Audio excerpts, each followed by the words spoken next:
大火真的是一夕之间毁了家园，拆散了许多的家庭。所以呢，很多人就问说，为什么这个鸿福院的大火这么的可怕？燃烧速度之快，范围之大，真的是让人难以想象。当然，也让消防队员是难以救援。所以呢，专家就分析了，第一个3大杀手因素刚好全部都凑在一起了。除了呢，他们外层的这个防护网，因为这个物料呢是完全不阻燃，所以呢，这个火越烧越大。而且呢，其实我们在昨天就告诉大家了，鸿福院它的位置刚好跟海边非常近，所以风也非常的强大，而导致火势的蔓延。然而呢，这3种因素当中最恐怖的就是这个所谓的烟囱效应，也就是你看到啊，在这个大楼中间的这个梯间，刚好它变成了一个长长的烟囱。那么其实根据统计啊，这个火势啊，它可以非常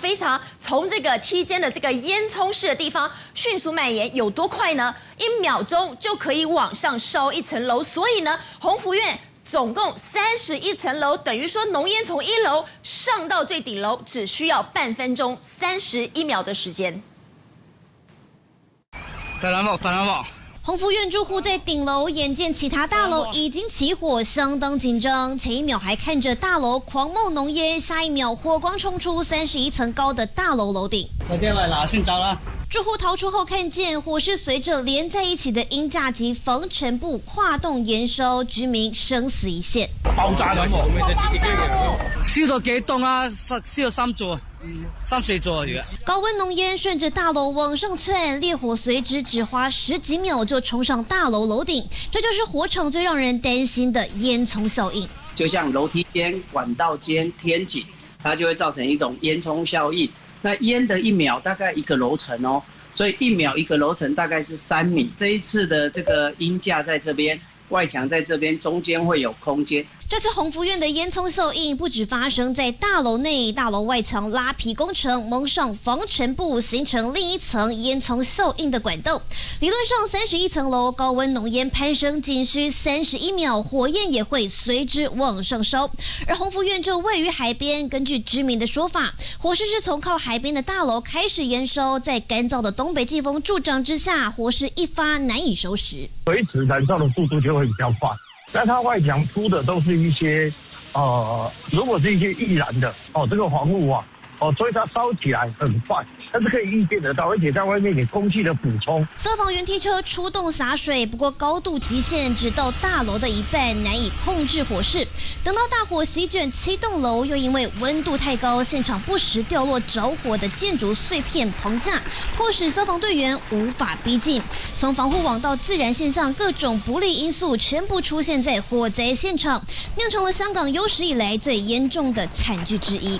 德新闻综合报道。所以，如果你看到当时火烧成了这个样子，消防员真的傻眼，要怎么进去救人呢？里面都是浓浓的黑烟。那么，我们也掌握到，其实，在火灾发生的几个小时之后，在网络上出现了这样的连结，原来这个是让灾民可以来搜寻亲人，可以来报平安的一个 APP。那么里面呢，你点进去啊，就可以看到，在这整个鸿福院里面的每一栋大楼里面的每一层楼。每一户他们还可以上网的话呢，不管是在里面的人或是在外面的民众，可以来帮忙要求搜寻或是报平安。你看到红色的部分就是等待救援，而绿色的部分表示这户人家已经平安的逃出来。所以呢，警消也必须靠着这个 app 来到里面，能够逐一的搜救来找人。所以呢，即便到了今天都已经是白天了，甚至呢整个火灾发生超过24个小时之后，今天当然大批的灾民是流离失所，他们回不去自己的家园，涌入了临时的收容中心。那么从这里呢，你也看到大部分其实都是老年人，就算有年轻人，他们是很着急的在等待失联亲人能够有好消息出现。不过呢，我们也发现到了这样的情况，有很多灾民他们不到收容所，而是呢顶着寒风到了旁边的天桥餐风露宿。为什么呢？就是因为在天桥这个地方，他们还是远远的可以看到燃烧中的家园，不管是如何，他们裹着棉被，就算是遥望，也要看看那已经回不去的家。香港30年来最严重火灾，收容所里有灾民裹着棉被待在角落茫然坐着。这对夫妻紧紧依靠彼此，盯着手机荧幕，红着眼眶，紧皱眉头，关心搜救情况，只期待下一则讯息能够是失踪的亲友平安无事。收容所望过去多是年迈长者，还有人需要搀扶。志工忙着分发毯子和床垫，尽可能协助灾民抵御夜间寒冷。医疗辅助团队也贴心地帮灾民围上紧急锡箔毯保暖，并拍拍灾民肩膀安抚情绪。寒风中有灾民却不进收容所，裹着厚棉被呆坐在火场附近的天桥平台上持续守候。有年老妇人虚弱地躺在躺椅上，神情疲惫，但眼神还不时瞄向还在闷烧的大楼。大家忧心忡忡，都十分焦急家园状况。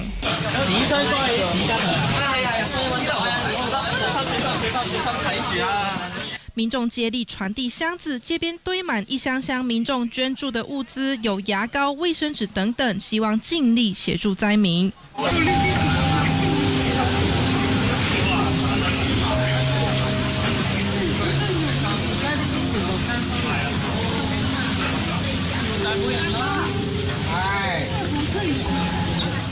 感恩节之际，无情大火烧毁原本平静的家园，社区居民也感到心酸，现在只能合力帮灾民渡过难关。东森新闻王振宇、张简玉报道。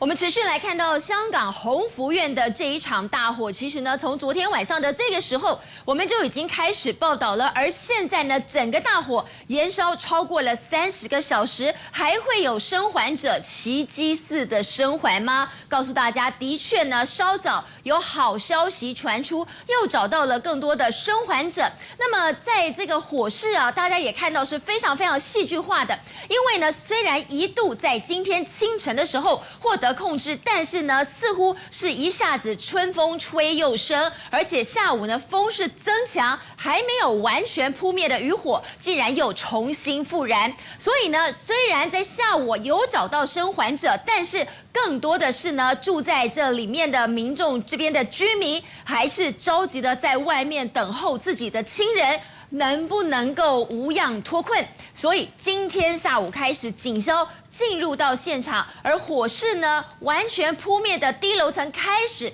逐一的搜救伤患，而果然在部分楼层还是找到了生还者。然而呢，我们来看到啊，目前现在官方所公布的数据，这场火灾目前为止30个小时造成55个人罹难。不过呢，更让人担心的是，至今仍然有200多人失联，生死未卜。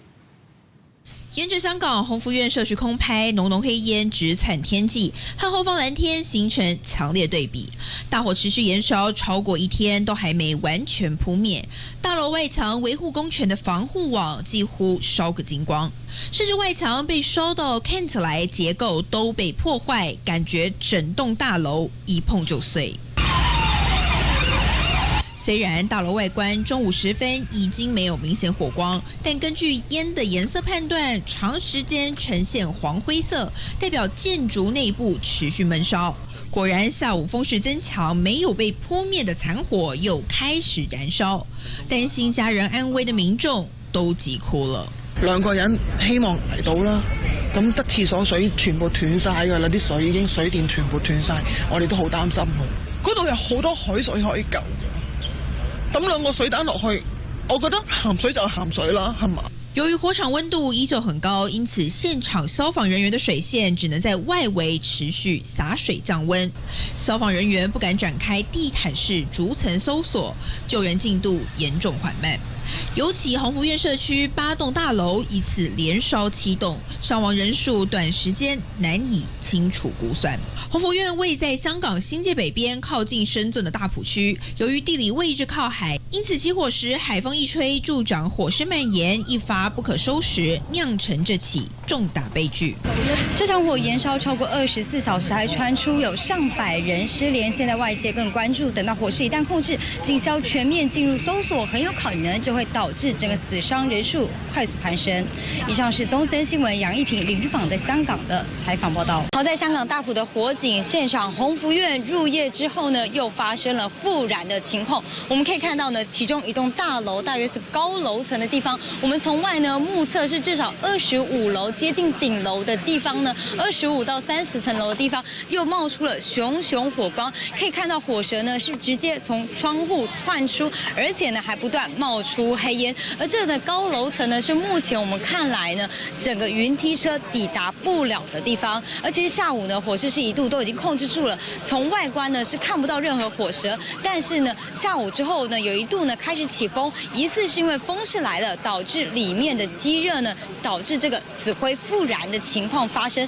所以呢我们可以看到现在火势又窜出来了，在入夜之后6点到7点的情况下呢，这个高楼层发生的这样火势，也让呢围观的群众呢大家都相当的紧张哦，会不会呢就是担心说，其实这个火势呢一阵一阵的，如果呢没有持续灌救洒水线的话呢，很有可能呢都会让这种情况一再发生。所以呢消防人员呢现在甚至是拉水线哦，直接进到里面去搜救当中，整个救援情况呢还是持续着。以上是我们现场呢到东森新闻掌握到的状况。而这次鸿福苑社区发生的火警，造成多人死伤跟失联，重案组的这个探员指导负责这次建设鸿福苑的鸿业建筑工程公司去搜索，将电脑资料还有人员全部带走，并且将2名董事还有1名工程顾问给逮捕。因为警消在灭火时发现，其实鸿福苑的外墙保护膜就是比其他材质还要烧得快许多，所以检警现在研判工程负责人是有严重疏忽，涉嫌误杀。检警人员在工程公司的办公大楼内逐一搜索、拍照采证，检警还用黑布把1名男子的头全蒙住，双手上铐带走。港警大动作到鸿业建筑工程公司，也是这次负责营建鸿福苑的公司搜索。正是因为在灭火过程中，检警发现鸿福苑大楼外墙、保护网、防水帆布、塑胶布等疑似都没有符合防火标准，检警研判工程公司负责人严重疏忽，涉嫌误杀，也就是过失致死。因此，香港警方在27号凌晨2點多紧急逮捕工程公司的2名董事和1名工程顧問。呢件事件一定會提交俾死因研究庭，房屋局嘅獨立審查組會就建築物嘅外牆保護材料是否符合認可阻燃標準，會進行調查，採集樣本作化驗。李家超表示，目前首要工作就是搜索救援，要是查出建设公司违法，绝对不寬待。另外，香港保安局局長鄧炳強也承諾將完整徹查。呢個有關大廈嘅外牆嗰啲嘅呢個保護網，佢受咗火之後，嗰個蔓延程度呢，係比一啲合規格嘅一啲嘅物料呢，係遠遠為同埋蔓延得快嘅。不過有住戶認為，26號下午3點多，火警從3級升為4級，到了傍晚6點半才升為最高的5級，是否有誤判和延誤救援？鴻福苑的5級火警也讓香港人想起17年前。濃濃黑煙直竄天際，整棟大樓被濃煙吞沒，住戶整個人癱軟，被警消人員救下來，還有其他住戶趴在窗口不斷揮毛巾求救。這是2008年香港彌敦道嘉禾大廈的5級火警，當時造成2死55傷，還有2名消防員殉職。17年後憾事重演，鴻福苑社區大樓成了香港17年來最嚴重火警，釀災的主要原因和責任都將由檢調單位調查釐清。東新聞大陸中心香港報道。反觀台灣的工地防護網要防火防焰，那麼原因為何？我們連線記者蔡永恩。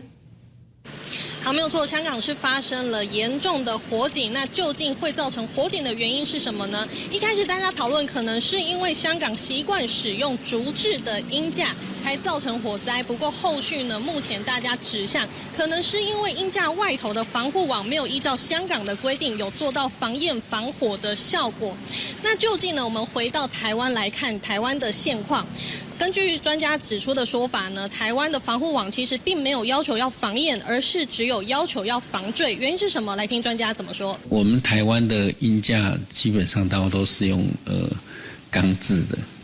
用钢管的。那另外就是说，也会要求说，我们的鹰架的上面，不可以任意堆置一些材料。台湾的防护网主要目前是比较偏安全这一块，所以他就会要求说，防止物品的坠落啦，或者是说有些东西散落的一些概念，是以这个为主，就是以结构性的角度在看这件事情。好，那专家也说啊，其实台湾的防护网大部分都是尼龙又或者是帆布的材质，并没有要求要防焰哦。不过呢，经过香港这一次的意外，他也提醒啊，其实也可以参考这一次的意外，引以为戒。后续呢，如果相关的消防安全有更多的规定，当然也是乐见其成。以上现场最新时间，讲棚内。这次香港发生严重火警，火势迅速延烧，7栋大楼造成至少55人不幸丧生火海，这也是近来最严重的住宅火警意外之一。